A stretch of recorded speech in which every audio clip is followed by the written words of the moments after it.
정부가 소상공인 및 자영업자 지원 대책을 발표했습니다. 당정 협의로 대책을 논의한 직후 중소벤처기업부, 기획재정부 등 관계부처 합동 브리핑을 통해서 관련 내용을 공식적으로 발표했습니다. 자세한 내용은 취재기자와 살펴보도록 하겠습니다. 네, 도혜민 기자. 먼저 이 지원 대책이 나온 배경부터 살펴보고 넘어가죠. 네. 내년도 최저임금이 결정된 이후에 부담을 느끼는 소상공인과 자영업자들의 반발이 거세게 일었습니다. 네. 특히 소상공인은 소상공인 생존권 운동연대를 출범해서 현재 광화문에서 거리투쟁까지 하고 있는데요. 정부는 이 같은 상황을 수습하기 위해서 당초 8월 중순쯤 지원 대책을 발표할 것으로 전해졌습니다. 하지만 예상보다 한 주 늦은 오늘 당정 협의를 거쳐 공식 발표했습니다. 주무부처인 중소벤처기업부를 비롯해서 기획재정부, 고용부 등 관계부처가 총출동했는데요. 당정협의에 참석했던 홍종학 중소벤처기업부 장관은 이번에 발표한 내용에 그치지 않고 추가 대책을 모색할 것을 약속했습니다. 정부는 이번 대책에 그치지 않을 것입니다. 앞으로도 현장 소통을 지속하여 소상공인 및 자영업자가 직면한 경영 애로를 계속해서 발굴하고 추가적인 지원 대책을 모색하겠습니다. 네, 최저임금이 결정되면서 소상공인과 이 자영업자에 대한 지원을 정부가 후속 대책으로 발표를 한 건데 사실 이번이 처음은 아니죠? 네, 그렇습니다. 네. 정부는 이미 지난해 7월 그리고 올해 1월 또 지난달에 소상공인과 영세 중소기업 지원 대책을 발표한 바 있습니다. 오늘 발표된 대책은 그 확장판이라고 할 수 있는데요. 살펴보면 주로 소상공인과 자영업자에 대한 직접 지원을 확대하는 내용입니다. 먼저 근로장려금의 소득 요건과 재산 기준 등 지원 요건을 완화하면서 자영업자들의 실질 소득이 늘어나도록 합니다.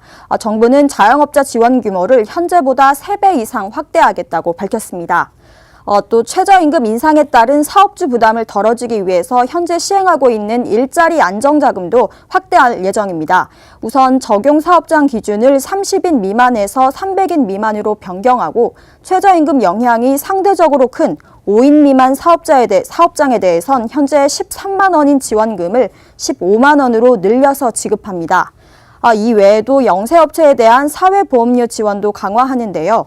정부는 이 같은 내용의 직접 지원에 약 6조 원이 들어간다고 밝혔습니다. 지원 대책 발표를 앞두고 가장 관심을 끌었던 것이 아마도 카드 수수료라고 할 수 있겠는데 어떻게 기대에 충족되는 내용이 나왔습니까? 네, 카드 수수료와 연관이 높은 업계로는 편의점을 꼽을 수 있는데요.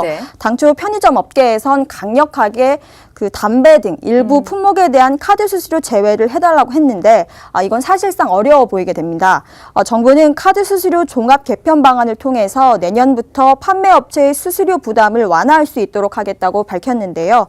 담배 등 일부 품목 수수료 제외는 형평성의 문제가 적지 않다면서 조심스러운 입장을 보였습니다. 카드 수수료와 관련해서 오늘 새롭게 나온 대책으로는 온라인 판매업자에 대한 카드 수수료 인하와 개인 택시 사업자에게 우대 수수료를 적용하는 내용이 있습니다. 정부의 이 지원 대책에 대해서 당사자들의 반응은 어떻습니까? 네, 단체마다 평가가 조금씩 다르긴 했는데요. 최저임금 제도 개선 내용이 빠진 부분에 대해선 대체로 아쉽다는 얘기가 나왔습니다.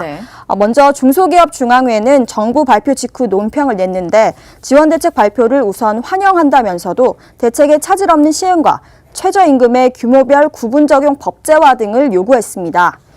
소상공인 연합회는 최저임금 문제는 다른 지원금으로 해결할 수 있는 문제가 아니라고 강조하면서 정부가 발표한 대책마저도 소상공인들이 체감하기에는 전반적으로 미흡하다고 평가했습니다. 네, 정부가 소상공인과 또 자영업자에 대해서 지원을 작년보다 좀 확대하기로 결정을 했는데 어쨌든 이 대책이 얼마나 효과를 거둘지는 앞으로 지켜봐야 될 것 같습니다.